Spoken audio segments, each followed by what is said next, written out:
Maestra,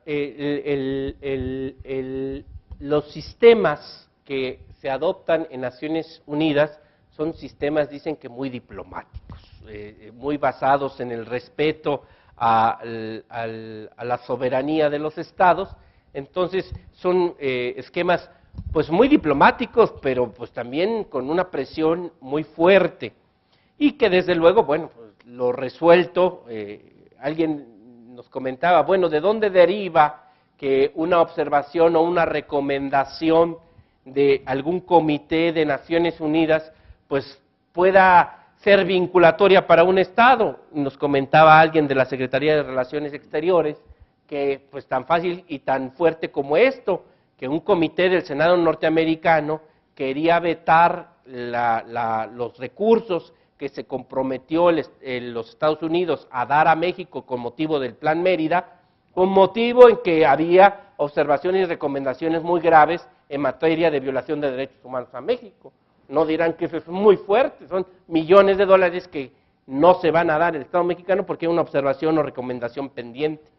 Pues yo creo que hay un argumento muy fuerte, igual como les decía yo ayer, ojalá y que los mexicanos esto lo asumamos también, para que dentro de la obligación que establece ahora el artículo 89 en la parte relativa a la dirección de la política exterior y al deber que todas las autoridades mexicanas tienen de respetar, promover, proteger y garantizar los derechos humanos, pues las autoridades de la Secretaría de Economía pues tengan mucho cuidado de lo que está pasando en China y por qué llegan los zapatos chinos al precio que llegan.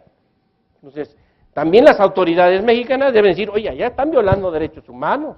Entonces, pues, con base en ello, decir, ¿sabes qué? No, una salvaguarda, una limitación, una cuota compensatoria, lo que proceda en el ámbito del derecho comercial, de la ley de comercio exterior.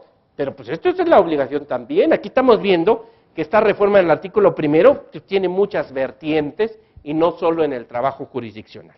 Adelante. Perdón, el primer mecanismo, perdón, magistrado, el primer mecanismo es la rendición de informes. Vamos a ver que esto está presente en todos los comités de los tratados de Naciones Unidas. Todos los estados deben informar al comité respectiva con cierta periodicidad, normalmente son 4 años. ¿Y qué hace el comité con el informe? Pues lo analiza, lo ve, y bueno, toma la información de otros países y emite observaciones y recomendaciones a ese país. Adelante.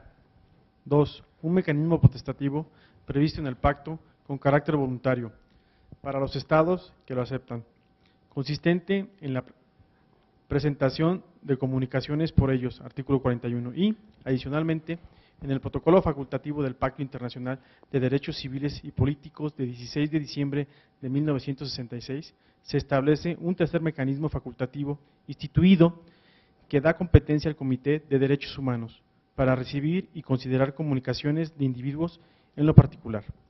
Entonces, el pacto tiene estos 3 mecanismos: informes que deben rendir de los estados, comunicaciones que los estados reciben y que el comité contesta con observaciones y recomendaciones, y denuncias de particulares. Y fíjense el poder que tiene que el Comité de Derechos Humanos en Ginebra solicite al Estado mexicano un informe con motivo de una denuncia de un particular. Esto pues, puede tener pues, consecuencias pues, serias con la emisión de observaciones y recomendaciones, pues que ya hemos visto que pues sí tienen una fuerza muy importante dentro del derecho internacional. Claro, es la típica, también recordemos nuestras clases de derecho internacional público, decía, es que el derecho internacional no es derecho porque no es coactivo. Entonces, nosotros pensamos que por esa característica de que no hay coercibilidad del derecho internacional, pues no es derecho. Pues ya vemos que sí hay coerción no directa, no necesariamente porque en todos los casos innecesariamente se mande a los cascos azules de Naciones Unidas a resolver un problema, pero sí por la fuerza vinculatoria que tiene la comunidad internacional. ¿Qué tanta fuerza ha de tener que en México reformamos la Constitución por el resultado del examen periódico universal, por el diagnóstico sobre la situación de derechos humanos y claro, por la lucha de muchas ONGs y de académicos y todo esto? pero pues este fue el detonador, qué casualidad que coincidieron estos dos documentos de Naciones Unidas, ¿ya? Como que al Estado mexicano dicen, no, es que a nosotros se nos apareció el Espíritu Santo, nos iluminamos y decidimos llevar los tratados a nivel internacional. No, fue la presión internacional generada por esto. Así como el arraigo se va a acabar en México también por la presión internacional, como se acabó ya el fuero de guerra, en los supuestos cuando haya víctimas no militares. El fuero militar se acabó con la resolución de la Corte. En el caso Radilla Pacheco, pues, claro, evidente que los jueces mexicanos, los jueces militares que acepten competencia, deberán declinarla al juez de distrito. Necesario y forzosamente. Ese es el primer efecto claro, contundente de la resolución del caso Radilla Pacheco contra los Estados Unidos mexicanos. Adelante. Ciertamente, el Comité de Derechos Humanos es el órgano de expertos independientes que supervisa la aplicación del Pacto Internacional de Derechos Civiles y Políticos para sus estados partes. El comité se reúne en Ginebra o en Nueva York y normalmente celebra 3 periodos de sesiones al año y publica su interpretación del contenido de las disposiciones de derechos humanos denominadas observaciones generales sobre cuestiones temáticas o sus métodos de trabajo. A ver, mira, aquí pusiste la página, Federico, del Comité el Comité de Derechos Económicos, Sociales y Culturales. Ahí donde dice órganos de los tratados, hay que poner el Comité de Derechos Humanos. A ver, déjame ver la página y te digo para qué. Incluso vamos familiarizándonos con las páginas. Aquí donde dice órganos de DD. Esta es la página de la Oficina del Alto Comisionado de las Naciones Unidas para los Derechos Humanos. Muy fácil en Google, Oficina del Alto Comisionado de Derechos Humanos, ¿verdad? Aquí tenemos órganos de los tratados, órganos basados en la Carta de las Naciones Unidas. Tenemos el Consejo de Derechos Humanos, el Examen Periódico Universal, la Comisión de Derechos Humanos ya extinguida, sustituida por el Consejo, y los procedimientos especiales de la Comisión de Derechos Humanos.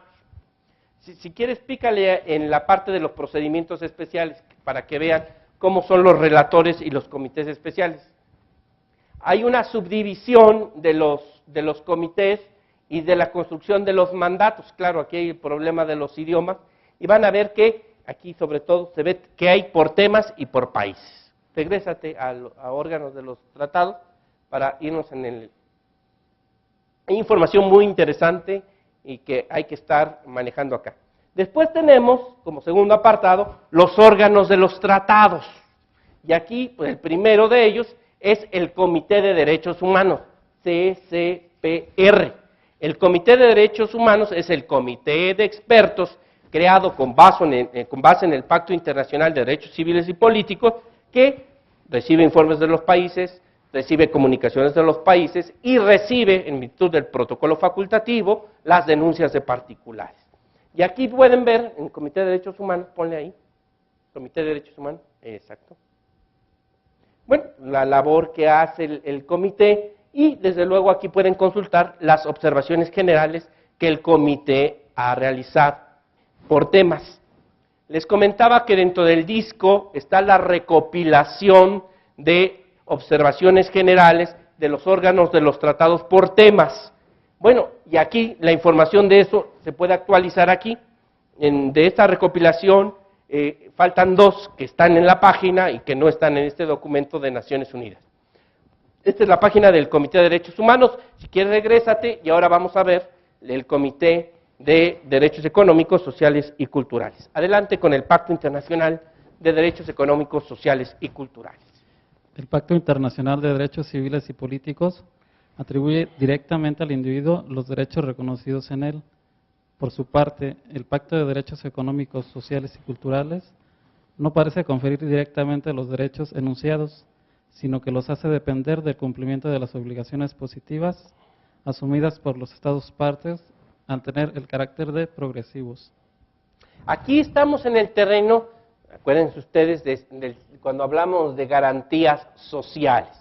Decíamos, cuando hay la distinción académica, cuando hay violación a garantías individuales, procede directamente el juicio de amparo y ante una sentencia que conceda la protección federal, pues el efecto es restituir en el goce de esa garantía individual violada. ¿Qué pasa con un derecho social, una garantía social? Pues decíamos, bueno, es que ahí sí, primero no es procedente el amparo y había esa distinción de que no eran tutelados por el juicio de amparo.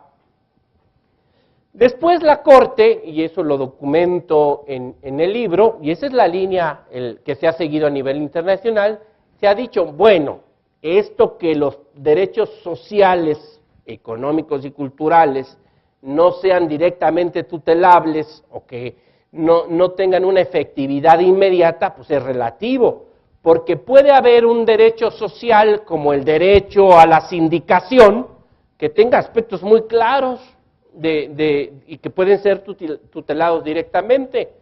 Vamos a ver el caso del control gubernamental que se ejerce a través de la toma de nota de una directiva sindical. Bueno, pues ese acto de no reconocimiento de un sindicato o del cambio de la dirección de un sindicato, pues es directamente tutelable por el juicio de amparo. En el caso del derecho a la salud, la Corte ha evolucionado muchísimo. Ya ha dicho, bueno, sí, el derecho a la salud indudablemente que tiene una vertiente progresiva, pero hay aspectos que sí son elementales y que se pueden tutelar directamente por el juicio de amparo. Y ese es precisamente el estándar que en materia de derechos económicos, sociales y culturales se han marcado, como vamos a ver enseguida. Adelante. Las obligaciones generales de los Estados partes están contenidas en el